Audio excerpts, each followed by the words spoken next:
Good evening, everybody. It is Charlie, and welcome back to the Chatting Leeds YouTube channel. It is time for your press conference reaction / predicted 11 for the Luton game this Saturday. Just before we get into it, as button if you're enjoying the content, it just helps get the video out there to more people. Please subscribe to the get to 4K as soon as possible. Get all your thoughts and opinions into the comment section down below, and of course hit the notification bell so that you're always aware of when I'm uploading or going live. And check out the membership features on the channel as well if you would like to help the channel out. So big updates from Daniel Farke's press conference today. Like I said last night, on the live stream, which if you did drop by last night, once again, really do appreciate everyone that dropped by. But like I said on that show, it was probably the most eagerly anticipated press conference of the season because we all knew what he was going to get questioned about, MESLIER, and if he was going to drop him or not. But thankfully, he has seen the light and he confirmed in the press conference that DARLOW will start the game in goal on Saturday and in games moving forward as well. That, for me, is MESLIER done at Leeds United. I don't think we'll see him play in a Leeds shirt again. Definitely this season anyway. And I think if it continues with DARLOW from now till the end of the season, regardless of if we get promoted or not, I think MESLIER will leave the club in the summer. Farke that he's had a long conversation with MESLIER and that he has responded fairly well to it. Obviously, he said he was disappointed with his recent performances and just overall his season so far. But he has felt like this is the right decision, and I completely agree. My one frustration, though, is that this has come too late. This has come way too late in the day now. If this had have happened, the Sunderland one, I do think he should have come out. However, given the nature of that error being such a freak error, I kind of understood him keeping him in the team at that point. But he definitely should have come out after Hull. After that Hull game at the start of January, he should have been dropped. He should have been dropped then, and maybe we would have had a few more points on the board by now.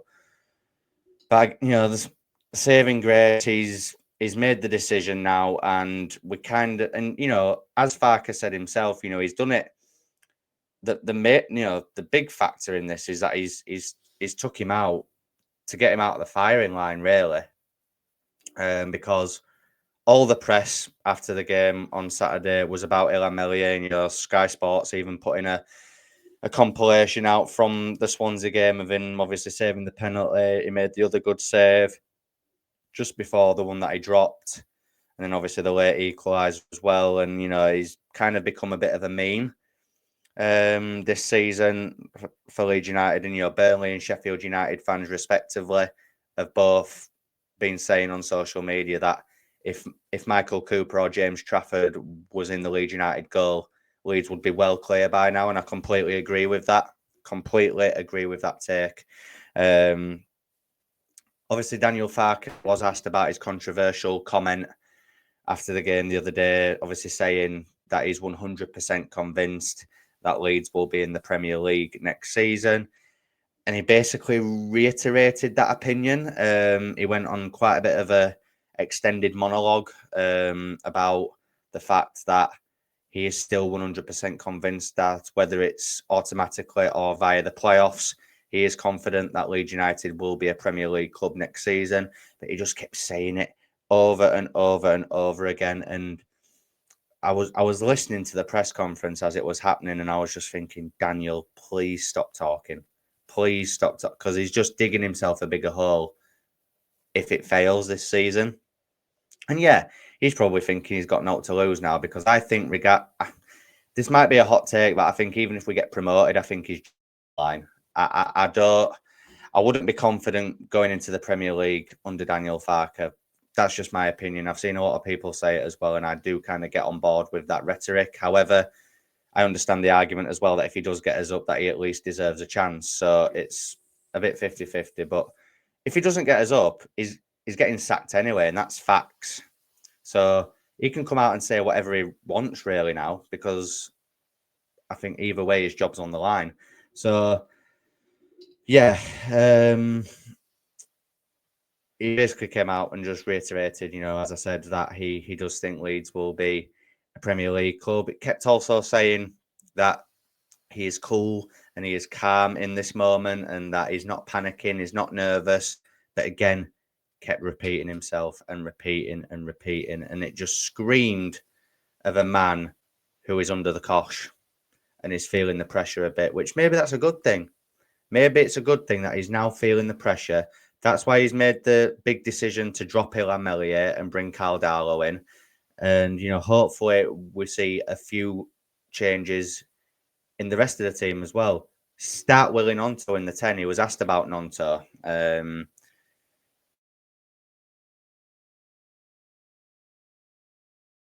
So he's fit. He has to come in for Brendan Aronson. I think if he was more fit for the Swansea game, that would have happened anyway. I think largely Ramazani deserves a start as well ahead of Manor Solomon. I think Solomon has looked a bit off it for the last few games now. Maybe I would still keep Dan James in just for the pace alone. I think Tanaka needs to come back into the midfield. He was asked about Ampadu's injury as well. No update on that. It's been good for him to have more of a rest, he said. So I fully expect Ethan Ampadu to start again. Obviously Junior Firpo will more than likely and should 100% become a big press conference. And obviously a few choice words about MESLIER as well, like slyly in like mid-flow of him speaking. Obviously saying that Swansea basically scored with 2 own goals, which I found quite to be a bit of a dig as well.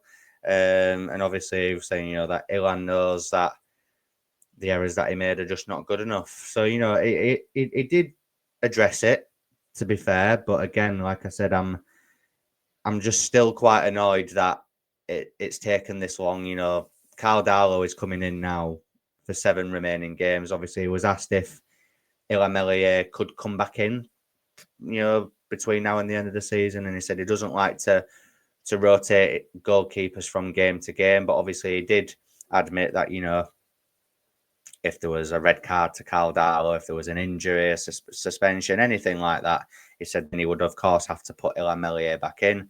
But he doesn't like to rotate. So that, for me, says that if DARLOW is fit, if there's no suspensions, no red cards, DARLOW will be in goal between now and the end of the season. And like I said at the beginning, for me, that is MESLIER done at the football club now, 100%. And it's too late, and it should have been done way, way sooner than this. But at least he's finally come out to face the music, and he's made the decision, and we just need to... When I say move on, we just kind of need to try and forget about it at least until the end of the season, because there's still 7 games left. And, DARLOW is going to need everybody to get behind him. Like I said, he's not played a lot of football over the last few years. He's played a bit recently for Wales, but in terms of regular football, he might still be a bit rusty. So I hope that, if he doesn't play as well as we would hope, that fans don't get on his back, because let's be honest, anything is better than the French hologram. Let's be honest. So let's get into my predicted 11 then, based on the news that we got today. In goal, shock, obviously, is DARLOW. The back 4, I think, will be the usual standard back 4 of Jayden Bogle, Joe Rodon, Pascal Struijk, and Junior Firpo. Again, hopefully they'll be playing with a bit more confidence moving forward, knowing that they've got a better and more reliable goalkeeper behind them. The double pivot, as I kind of alluded to when discussing the press conference, I do think will be Ethan Ampadu and Tanaka. Unfortunately for Joe Rothwell, I do think he will miss out. If Ethan Ampadu is more fit, he's the captain, is obviously going to fit him into the team somehow. And Tanaka is the best midfielder at the club. So, yeah, Ethan Ampadu and Tanaka. The 3 behind the striker, even though I I would like Larger Ramazani to come in for Manor Solomon. I don't think he will. I think he'll make the goalkeeper change and hope that people are just happy with that. But I do think Nonto comes in. So I'm going to go with Solomon on the left, Nonto in the 10, and Dan James on the right, and then Joel Perot up top. And if I'm honest, as much as I would like to see Large Ramazani come in to start the game, I do think that is a strong enough team to go out there and beat Luton Town. Hopefully, if Ramazani doesn't start, he at least utilises him a bit earlier than the 85th minute. That'd be nice.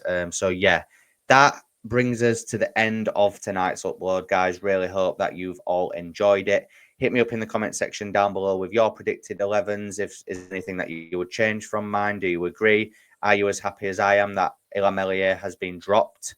And yeah, just let me know your thoughts, guys, as I said, in the comment section down below. Make sure you're liking, make sure that you are subscribing, and make sure that you are hitting that notification bell along with checking out the membership features on the channel. And I will be back tomorrow evening with a more in-depth preview for the Luton game. So I will see you then. Cheers.